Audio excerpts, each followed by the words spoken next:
میں آپ تمام دوستوں کا بےحد مشکور ہوں جو آپ میرے پی ٹی آئی کے ورکرز آئے ہیں، میرے بہنیں آئی ہیں، میرے بھائی آئے ہیں، اور آپ جو میڈیا پرسنز ہیں، سوشل میڈیا ڈیجیٹل میڈیا کے دوست ہیں۔ دیکھیں، کل آپ کے سامنے ایک آپ کو میں نے بتایا تھا، الیکشن کمیشن آف پاکستان نے ایک آرڈر کیا۔ وہ آرڈر آپ کو پتہ ہے فیلڈ میں ہے، انہوں نے کنسالیڈیشن پروسیس NA-48 کا پروسیس روک دیا تھا۔ یہ کل کا آرڈر ہے الیکشن کمیشن آف پاکستان کا، اور اس میں انہوں نے یہ آرڈر کیا تھا کہ جناب یہ ٹل فردر آرڈرز اس پروسیس آف کنسالیڈیشن کو، یعنی 48 کو روک دیا جائے۔ وہ رک گیا۔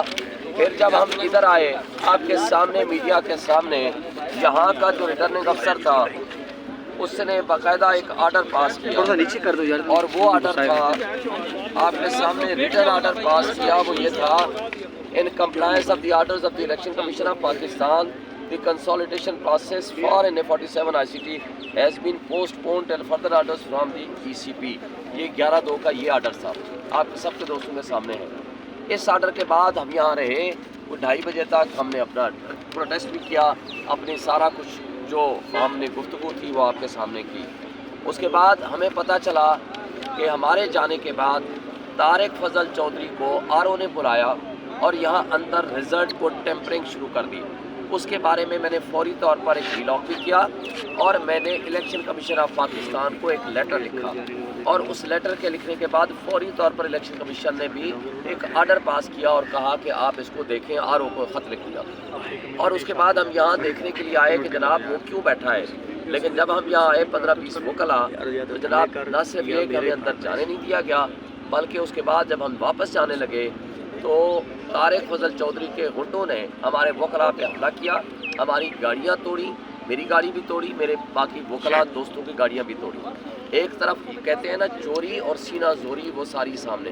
اور اس سے زیادہ آج ہی میں ابھی کوئی ایک آدھا گھنٹہ پہلے مجھے میڈیا کے دوستوں نے بتایا کہ نوٹیفیکیشن جاری ہو چکا ہے۔ اس نوٹیفیکیشن کی تاریخ ہے 11 فروری، یعنی یہ سب کچھ 11 کو ہوا۔ 11 صبح آرڈر ہوا الیکشن کمیشن کا ان دی پریزنس آف میڈیا، 11 بجے سے پہلے 12 بجے کنسالیڈیشن تھی۔ ہم یہاں 11:30 بجے آ گئے، اور انہوں نے ہمیں لکھ کے دے دیا 11:30 بجے کہ آج کنسالیڈیشن نہیں ہوگی، کیونکہ فارم 48 کے لیے ضروری ہے کہ تمام کینڈیڈیٹس وہاں موجود ہوں، اور وہ چکے الیکشن کمیشن سٹے دے چکا ہے، تو یہ نہیں ہو سکتا۔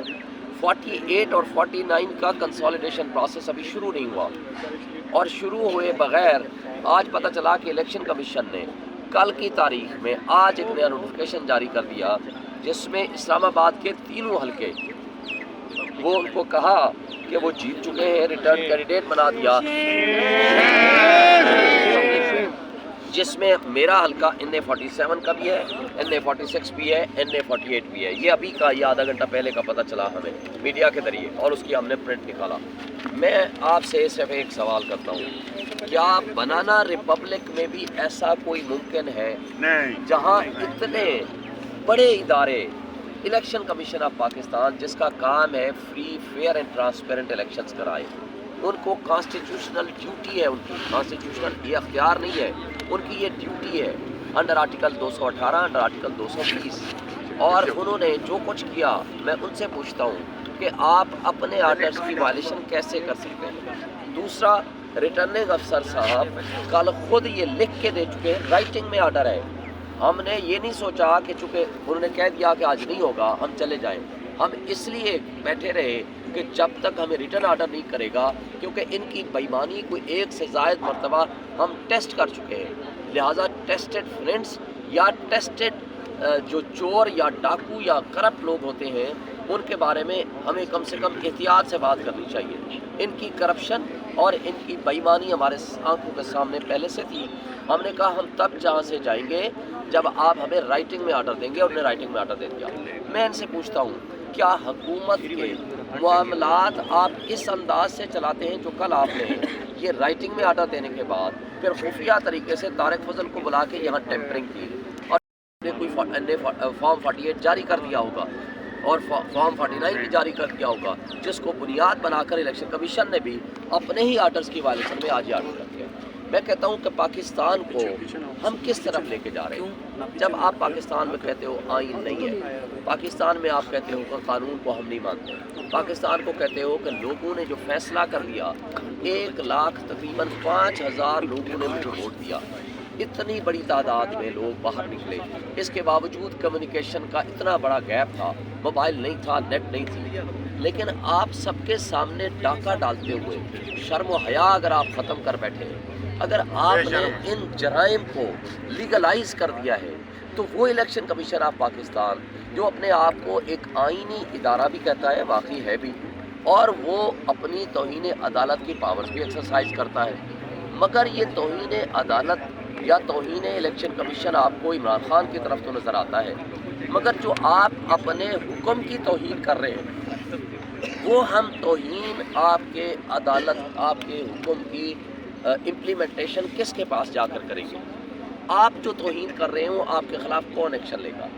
قانون نام کی چیز اگر ہمارے معاشرے سے ختم کر دیں گے، کل ہماری گاڑیوں پہ حملے ہوئے لیکن جو ایف آئی آر کٹی ہومیوپیتھک، 4 بندے ہمارے خلاف، 4 بندے ان کے خلاف ایف آئی آر کاٹ دی، ویڈیو موجود ہے، ہر چیز موجود ہے، موبائل باندھ کے نے کوئی ایک لفظ نہیں بولا، اور اس کے بعد پرچہ جو کٹتا ہے وہ اس میں پتہ نہیں کیا لکھ کے دیتے ہیں۔ یعنی پولیس جو ہے اتنی کرپٹ ہو چکی ہے، یعنی یہ بیوروکریسی اتنی کرپٹ ہو چکی ہے، الیکشن کمیشن اس قدر اپنے آپ کو کمپرومائز کر چکا ہے، تو آج کیا حالات ہوں مجھے بتائیں، عوام کس کے پاس جائے؟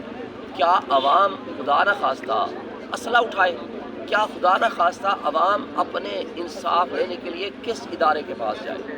اگر اداروں نے یہ کچھ کرنا ہے جو 1970 میں یہ کچھ نہیں ہوا تھا، وجہ کیا ہے؟ 1970 میں کم سے کم پارٹیز کا جو ووٹ پڑا تھا وہ ووٹ تو ان کو ملا تھا نا، نوٹیفیکیشن تو پراپر ہوئے تھے، لیکن ان نوٹیفیکیشنز کے بعد آپ نے ان کو ایکسیپٹ نہیں کیا۔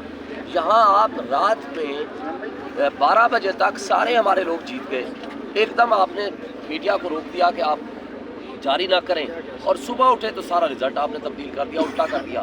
جہاں لاکھوں کے تعداد میں لوگ نکل کے ووٹ ڈالنے آئے ہیں، اور وہ آج جس کو ریجیکٹ کر چکے ہیں، جو چوری اور ڈاکہ زنی کے ذریعے یہاں پر مسلط ہونا چاہتے ہیں، لوگ ان کو کیسے ایکسیپٹ کریں گے؟ اور اگر لوگوں کا، کروڑوں عوام کا ایک مینڈیٹ ہے، اس کو آپ چرا کے بھی نہیں، ڈاکہ زنی کرتے ہوئے شرم و حیا سے بھی عاری ہو جاتے ہیں، اور تمام ادارے، ہماری اسٹیبلشمنٹ، ہمارا الیکشن کمیشن، ہماری بیوروکریسی، ریٹرننگ آفیسرز اگر ان کے فیسیلیٹیٹر بن جاتے ہیں، تو مجھے صرف یہ اس بات کا جواب دے دیں، کیا پاکستانی کو اپنے پاکستان میں اپنے معاملات اپنے طریقے سے حل کرنے کا حق نہیں ہے؟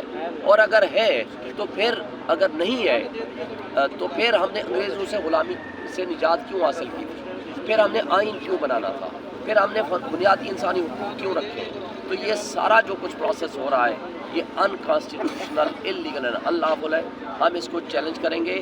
ان تمام جو یہ ریٹرننگ آفیسرز کر رہے ہیں، ان کے خلاف ایف آئی آر بھی درج کرائیں گے، ان کے خلاف ڈسپلنری ایکشن بھی ہوگا، ان کو جیلوں میں بھی بھیجیں گے۔ ٹائم کتنا لگتا ہے وہ وقت بتائے گا، اور انشاءاللہ ہم اپنا حق لے کے رہیں گے، اور اس کے لیے جتنی ہمیں اسٹرگل کرنی پڑے ہم وہ کریں گے۔ میں الیکشن کمیشن آف پاکستان کو بھی ایک کہتا ہوں کہ آپ اپنے کردار کے بارے میں ریکنسیڈر کریں کہ آپ کر کیا رہے ہیں۔ پھر آخر میں منصف اعظم سے پوچھتا ہوں، سپریم کورٹ آف پاکستان سے، آج انشاءاللہ ان کو میں خط لکھ رہا ہوں، ان سے میں پوچھتا ہوں کہ آپ نے تو کہا تھا کہ یہ ریٹرننگ آفیسرز فرشتے ہیں، آپ الیکشن ملتوی کروانا چاہتے ہیں کہ جب آپ کہتے ہو عدلیہ کو لگایا جائے، تو میں پوچھتا ہوں کہ ان فرشتوں کو یہ کہاں کے فرشتے ہیں؟ شیطان والے ہیں یا ایمان والے ہیں؟ یہ کر جو کچھ رہے ہیں اس کی ذمہ داری سپریم کورٹ آف پاکستان پہ پوری طرح عائد ہوتی ہے، جس نے نہ صرف ہم سے ہمارا انتخابی نشان چھینا بلکہ ان کرپٹ لوگوں کے ذریعے الیکشن کرانے کی ذمہ داری دی گئی۔ تو لہٰذا آج سپریم کورٹ کو چاہیے کہ وہ نوٹس لے اور ان تمام انلیگل اینڈ انلافل جو حرکتیں ہیں اس کو ریکٹیفائی کرے اور درست کرے۔